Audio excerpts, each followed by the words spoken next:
Assalamualaikum warahmatullahi wabarakatuh. Salam sejahtera untuk kita semua. Hai adik-adik mahasiswa dimanapun kalian berada. Alhamdulillah kita berjumpa lagi di pertemuan kali ini dengan saya Ibu Dr. Sri Wiyati Mahrani SMSI untuk membahas tentang perencanaan sumber daya manusia pada mata kuliah kita Manajemen Sumber Daya Manusia di dalam program pembelajaran daring kolaboratif kerjasama program studi manajemen Fakultas Ekonomi dan Bisnis Universitas Sulawesi Tenggara dengan jurusan manajemen Fakultas Ekonomi dan Bisnis Universitas Halu Oleo. Sebelum kita membahas tentang perencanaan sumber daya manusia, yang pertama adalah kita ketahui dulu apa sih yang dimaksud dengan perencanaan itu. Nah, berdasarkan teori yang dikemukakan oleh George R. Terry, menyatakan bahwa perencanaan adalah memilih dan menghubungkan fakta dan membuat serta menggunakan asumsi-asumsi mengenai masa yang akan datang dengan jalan menggambarkan dan merumuskan kegiatan-kegiatan yang perlu dilakukan untuk mencapai hasil yang diinginkan. Mengapa perencanaan sumber daya manusia itu sangat penting dilakukan oleh perusahaan atau organisasi? Nah, tentu saja agar semua sumber daya manusia yang dimiliki ini dapat bekerja pada jabatan atau pekerjaannya sesuai dengan kemampuan yang dimiliki oleh masing-masing karyawan. Nah, jika memang hal ini bisa dilakukan, maka dapat memberikan kontribusi secara maksimal di dalam pencapaian tujuan dan sasaran perusahaan di masa yang akan datang.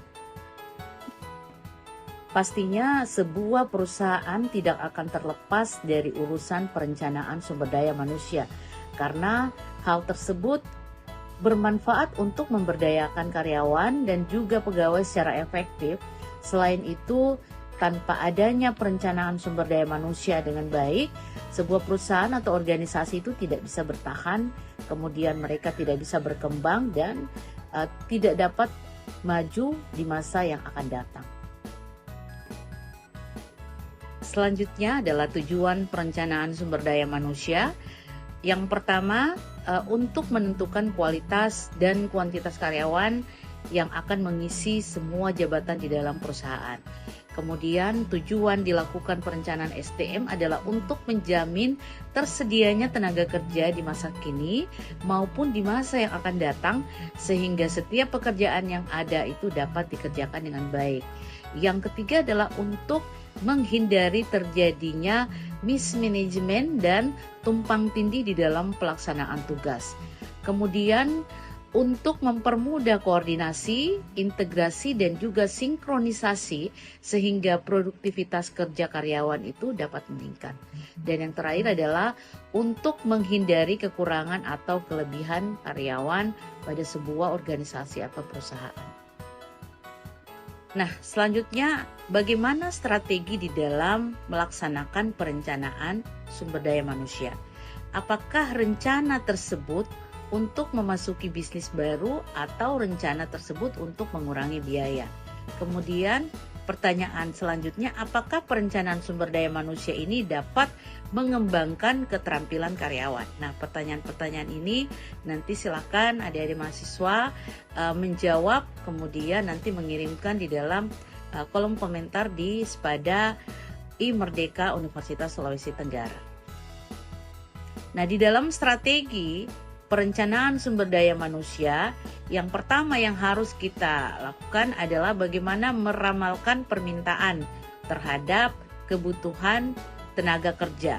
Kemudian melakukan pengembangan rencana tindakan yang harus dilakukan dan mengidentifikasi kesenjangan di dalam perencanaan MSDM.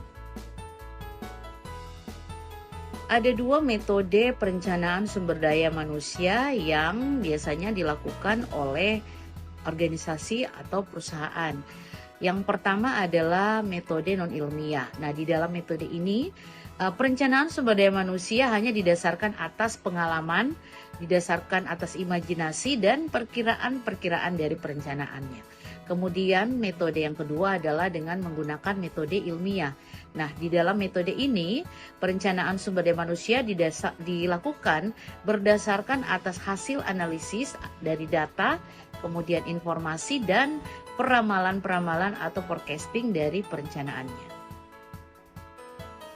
Namun di dalam implementasi dari metode perencanaan sumber daya manusia ini juga ada resiko-resiko yang harus dihadapi oleh organisasi atau perusahaan.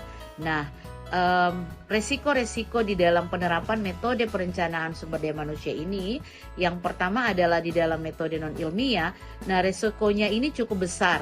Misalnya, kualitas dan kuantitas tenaga kerja ini tidak sesuai dengan kebutuhan perusahaan. Nah, ini akibatnya bisa menimbulkan mismanagement dan pemborosan yang bisa menimbulkan kerugian bagi perusahaan.